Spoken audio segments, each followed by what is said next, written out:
तो जी इंडिया में और इंडिया के हरियाणा राज्य में कपड़े कैसे धोए जाते हैं और पहले कैसे धोए जाते थे, अब कैसे धोए जाते हैं, बहुत फ़र्क आ गया। पहले कपड़े कैसे धोते थे, हाथ से धोते रहो। और पहले तो वो भाई हैंड पंप होते थे, हाथ से चलाने वाले, नलके बोलते थे उनको, या फिर कुएं पे कपड़े धोए जाते थे। बाल्टी से पानी खींचो कुएं में से, फिर कपड़े धोना बहुत मुश्किल हो जाता था। और थापियों के साथ छेदना, पिटाई करनी कपड़ों की। और 2 कैंची की साबुन होती थी, उसको जितना मर्जी घसो, मतलब पत्थर की तरह, जैसे पत्थर होता है ना, उसको घसते रहो, फिर भी वो कपड़े पे नहीं लगती थी। अगर कपड़े पे वो लग गई, उसको निकालना बहुत मुश्किल हो जाता था। और आज के दौर में भाई कपड़े धोना बहुत इजी हो गया, आसान हो गया, मिनटों सेकंडों में काम हो जाते हैं। तरह तरह की वॉशिंग मशीन आ गई है, उसी में ही कपड़े धुल जाते हैं, उसी में ही कपड़ों में से सर्फ साबुन निकल जाती है मशीन में ही। और सुखा के कपड़े भाई बाहर साथ के साथ चाहे डाल लो, है ना, इस तरह की टेक्निक आ गई है। तो खैर मेरे पास तो भाई अभी सिंपल सी मशीन है। तो बहुत रिक्वेस्ट आ रही थी कि मैडम अब आप, मैडम तो खैर नहीं, परमिंदर जी, आप अब लोग क्यों नहीं बनाती। तो भाई कई बार ऐसी घटना सी हो जाना जो चाहे कभी हम नहीं कर पाते, अगर हम करा तो लोग उसमें, अगर हम सही भी है ना, 36 कमियां निकालने लग जा, दोष देने लग जा, ना कसूर होने के कारण भी कसूरवार ठहरा दे, है ना। तो ये थोड़ा सा कारण है, अभी समझाने में ना बहुत टाइम लगेगा मेरे को। तो खैर चल, जैसे कैसे मैंने आज व्लॉग बना ही लिया। और ये गेहूँ रखी थी 2-3 दिन से, आपने देखी होगी, आज धूप निकली भाई बहुत बढ़िया। तो गेहूँ अच्छे तरीके से सूख गई, और बस आज इसका लास्ट दिन था यहाँ सुखाने का। अब इसको रख देंगे। यहाँ से ये उठानी ज़रूरी इसलिए थी क्योंकि कपड़े धो रही मैं, दूसरी साइड मशीन लगी हुई, और यहाँ फिर कपड़े लगाने भी हैं। ग्रिल पे तार आप देख रहे होंगे ना, इधर ग्रिल है, तार है। तो इंडिया में, हरियाणा में किस तरह के काम किए जाते हैं, क्योंकि मैं हूँ इंडिया से, भारत से, और भारत का जो राज्य है हरियाणा, वहाँ से हूँ मैं। अक्सर भी ये सवाल आते रहते हैं, आप कहाँ से हो। तो हम हरियाणा से हैं, इंडिया में। ठीक है भाई, गेहूँ उठा दी, मंजा खड़ा कर दिया, और यहाँ मशीन लगा रखी। तो जो वाइट कपड़े थे वे मैंने सबसे पहले धो दिए। वैसे तो मशीन में ये भी यो काम हो जाता, सर्फ साबुन निकालने वाला इस मशीन में भी हो जा, पर मैंने सोचा चलो भाई अच्छे तरीके से, बढ़िया तरीके से बाहर ही बैठ का खुले वातावरण में, और आंदे जंदे भाई जो इधर घूम रहे लोग, शाम का टाइम है भाई, वॉक कर रहे, काफ़ी सारी लड़कियां हैं, लड़के हैं, जेंट्स हैं, मतलब आदमी हैं, औरतें हैं, सब घूम रहे। क्योंकि भाई काम के साथ साथ अपनी हेल्थ का, अपने स्वास्थ्य का ध्यान भी रखना बहुत ज़रूरी है। वे बहुत केयरफुल हैं भाई, जो इतना टाइम निकाल ले कि हाँ हमें घूमने भी जाना है, वॉक भी करना है शाम को, सुबह को। पर अभी हमारे पास टाइम नहीं निकल पाता कि हम भी जाएं घूमें, क्योंकि मेरे आसी पड़ोसी भी भाई पीछे ही घूम रहे, जो मेरी बराबर में रहा वो भी, है ना, जो निचले फ्लोर में रहते हैं वो सब पीछे ही घूम रहे और इशारे करते रहते हैं, आ जाओ आप भी। तो मैं कह रही भाई अभी हमारे पास टाइम नहीं है, जब कभी टाइम मिलेगा तो हम ज़रूर घूमेंगे, है ना। पहले टाइम था घूमती थी, पर तब वीडियो नहीं बनाती थी, है ना। तो ये सारे वाइट कपड़े थे भाई, वाइट कपड़े मैंने ले लिए, ये मशीन में धो दिए हैं, यानी कि मशीन चला दी थी 15-20 मिनट के लिए, अच्छे से धुल गए, साफ़ हो गए। और सर्फ भाई ऐसा है ये, इसका बिल्कुल भी मतलब कि पानी को वेस्ट नहीं होने देता, बिल्कुल भी झाग वाग कुछ नहीं होता, और कपड़े को बिल्कुल कर देता है क्लीन। थोड़ा सा भी दाग धब्बा बिल्कुल नहीं बचता, मशीन में ही सारा साफ़ हो जाता, मतलब कि ब्रश लगाने की तो ज़रूरत है ही नहीं, इतना साफ़ हो जाता है।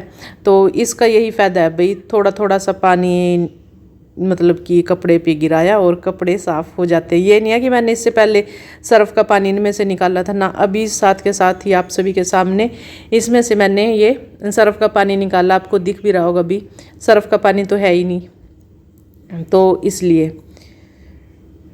ब्रश की जरूरत नहीं पड़ी, काम आसान हो गया है ना। तो और कपड़े मैं ये शाम को धो रही भाई, शाम का टाइम है, 5 बज गए मेरे ख्याल से, 5 बज गए होंगे, पक्का पक्का अंदाज़ा नहीं है, पक्का पक्का यानी कि पूरा पूरा टाइम नहीं पता। तो ये बात है, तो वो कर दिए एक साइड। तो यहाँ ये 2-4 कपड़े कैसे थे, चलो इनके बारे में भी बता देती हूँ।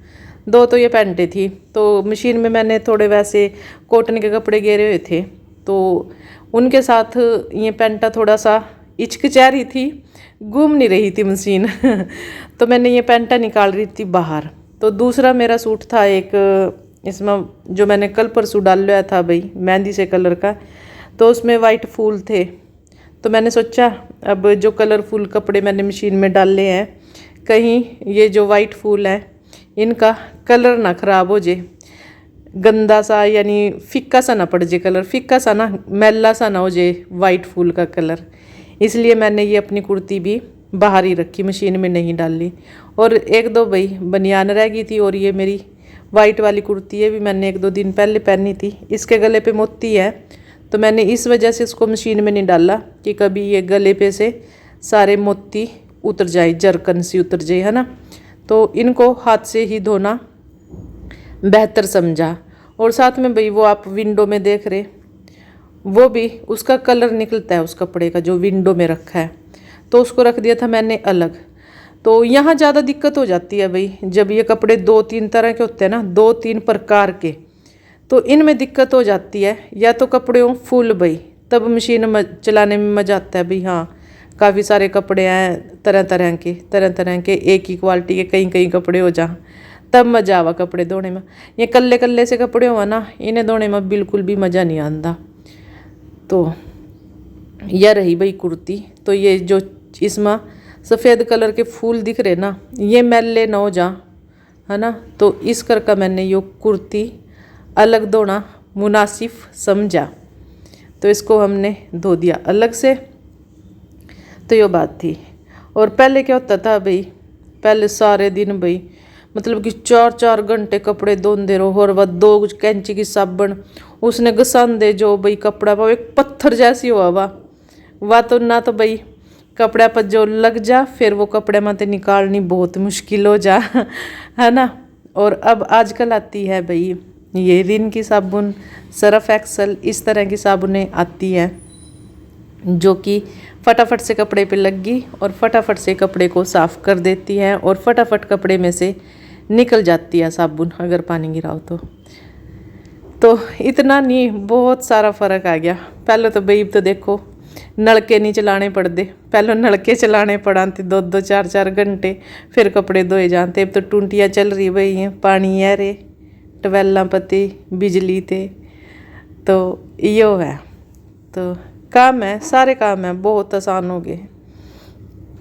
और इंडिया में तो भाई इसी तरह कपड़े धोए जा, जो मैंने दूसरे और कहीं तो देख रहे, ख़ासतौर पर पाकिस्तान के ज़्यादा व्यूअर्स हैं मेरे भाई, तो उनके लिए भी है भाई ये थोड़ी सी क्योंकि वही पूछते हैं भाई हमें इंडिया के बारे में थोड़ा सा बताओ, दिखाओ। तो कोई नहीं, धीरे धीरे भाई कोशिश करती रहूँगी। और जैसे कि मैंने बताया ना, जब किसी में मतलब कि कोई कमी हो जाए या कोई कुछ भी, तो उसने लोग भाई फिर दोषी करार दे दे, चाहे उसका दोष हो या ना हो। बस इन छोटी छोटी बातें थे ना, कई बार दिल सा टूट जा, है ना। अपनी कोई गलती नहीं है, फिर भी लोग जिम्मेदार ठहरा दे कई बार चलो कोई बात नहीं। तो भैया देखो कपड़े धो दिए, ईशांत बैठे अंदर, मास्टर जी ने चाय बना दी, हालांकि कह रहे आज चाय पी ले। मैंने कहा चाय तो मैं बाद में ही पीऊँगी, पहले ही अपने कपड़े वपड़े धो दूँ, क्योंकि कपड़े गिल्ले भी हो रहे थे। और जब भाई एक बार बैठ गए ना, किसी भी काम में हाथ डाल दिया तो उसने पूरा करके ही उठो तो ही मजा है। अगर मैं ये कपड़े बीच में ही छोड़ कर चाय पीने लग जाती तो सारा काम ही ख़राब था भाई, वो बात नहीं आती है। तो मैंने सोचा पहलो कपड़े धो दूँ फिर ही चाय पीऊँगी। मास्टर जी, ईशांत जी और मास्टर जी दोनों पी रहे चाय। ये है भाई सबसे अच्छी बात ये है, जैसा भी है जो भी है, मतलब कि मास्टर जी मतलब कि जिस तरह के मास्टर हैं ना, मास्टर जी हैं, उस तरह के इंसान काफ़ी कम होते हैं, बहुत बहुत कम होते हैं। मेरा मानना, ऐसा मानना नहीं, वैसे आप देखोगे भी बहुत कम होते हैं। या तो जो व्लॉगिंग कर रहे भाई वो भी अपनी वाइफ का साथ देवा। मास्टर जी हालांकि व्लॉगिंग में मेरा साथ नहीं देते, क्योंकि थोड़ा सा उनको कैमरे के सामने आने में ना हिचकिचाहट सी रहती है। ईशांत को भी थोड़ा टाइम लगेगा इनको समझाने में तो अब ये मेरी बात समझ नहीं रहे हैं। और वैसे भाई मतलब कि हर तरह से मेरी हेल्प करते हैं। जैसे अब मैं कपड़े धो रही ना, तो साथ के साथ भाई इन्होंने चाय भी बना दी। चाय वैसे हमेशा यही बनाते हैं, शुरू से ही चाय मास्टर जी ही बनाते हैं, और इसी चक्कर में मैं चाय बनाना ना बिल्कुल भूल गई। तो मास्टर जी ही चाय बनाते हैं घर पे। और जैसे अब मैंने ये कपड़े धो दिए है ना, ये रख दिए मैंने इधर, वाइट वाले कपड़े आपको दिख रहे होंगे थोड़ा सा, ये इधर नीले टब में, छोटी टब में है ना। तो अभी मास्टर जी इनको सुखा देंगे, मशीन में डाल देंगे है ना। जैसे मैं तो यहाँ बैठी है सर्फ साबुन निकाल रही हूँ कपड़ों में से, और मास्टर जी जब तक ये टब चक के मशीन में डाल देंगे, कपड़े सुखा देंगे, तो काम इस तरह से ईजी हो जाता है। तो मिलजुल के भाई, कोई भी है, कहीं का भी है, किसी भी कंट्री का है, किसी भी राज्य का है, तो सभी के सब भाई मिलजुल के ख़ास तौर पे अपनी वाइफ का ख़ास तौर पे ध्यान रखें, क्योंकि वो आपके घर को संभालती है, संवारती है ना, आपको समझती है। सबसे बड़ी बात तो ये है। तो हर किसी को भाई जो भी मेरी वीडियो देखता है, मैं सभी से रिक्वेस्ट करूँगी कि अपनी अपनी वाइफ को समझो, उनकी हेल्प करो जितनी भी आपसे कोशिश हो, है ना। तो धीरे धीरे सब ठीक हो जाता है। तो बातों में भाई देखो कितने सारे कपड़े धो दिए। हालांकि आपको ये कपड़े थोड़े दिख रहे, क्योंकि मशीन में और कपड़े पड़े क्योंकि मैंने ये सारे कपड़े नहीं दिखाए थे। हॉस्पिटल से आए थे, जैसे कि आपको पता है, हॉस्पिटल से कपड़े आए थे मम्मी के, वो भी मैंने वॉशिंग मशीन में डाले हुए हैं, टॉवल वगैरह डाले हुए। तो फिर व्लॉग भी लंबा हो जाता है, कपड़े ज़्यादा थे, तो जितना हो सका मैंने बस उतनी वीडियो बना ली। फिर ज़्यादा लंबी वीडियो बनाने का भी कोई फ़ायदा नहीं है। फिर भाई आप कहते हैं मैडम ने, परमिंदर ने इतनी बड़ी वीडियो बना दी। तो इतनी सी वीडियो ठीक है, 14 मिनट की वीडियो हमने आप सभी के लिए बना दी। और कोशिश करूँगी भाई, वैसे तो मास्टर जी मुझे कहते हैं कि बना वीडियो, कोई चक्कर नहीं, पर मुझे कैमरे के सामने, यानी कि मास्टर जी को कैमरे के सामने थोड़ा सा सही नहीं लगता। पता नहीं क्यों नहीं लगता, क्योंकि ये बात है भी, हर कोई कैमरे के सामने नहीं आता, नहीं आ पाता, चाह कर भी कैमरे के सामने नहीं आ पाता। कई बार मैं भी सोचती हूँ मैं वीडियो बनाऊँ, अगर मैं, कोई आ गया हमारे घर, बाय द वे अपना ही आ गया, कोई रिश्तेदार, भाई आ गया, बहन आ गया, कोई भी है, अगर मैं कैमरा उठाऊँगी ना, वो थोड़ा सा पता नहीं नर्वस से हो जाते हैं। तो इसी वजह से मैं वीडियो नहीं बना पाती, और इसीलिए मास्टर जी भी कैमरे के सामने नर्वस से हो जाते हैं। इनको समझ नहीं आता कि क्या बोल लें क्या ना बोल लें, है ना। वो तो थोड़ा सा मैं बोलती रहती हूँ, थोड़ा सा जवाब ये दे देते हैं। कैमरे के सामने आना इतनी आसान बात नहीं है। ये मैं मतलब कि अपने फैमिली की बात नहीं कर रही हूँ, ये मैं सभी की बात कर रही हूँ। चाहे आप भी उठा के देख लेना कैमरा, किसी के ऊपर फोकस करना कैमरे को, और उनसे कहना कि बोलिए, कुछ नहीं बोल पाएंगे, है ना। और जब आप कह के कहोगे ना कि हम वीडियो बना रहे हैं आपकी, तब तो बिल्कुल भी नहीं। तो आज के लिए इतना ही। Okay, bye, take care.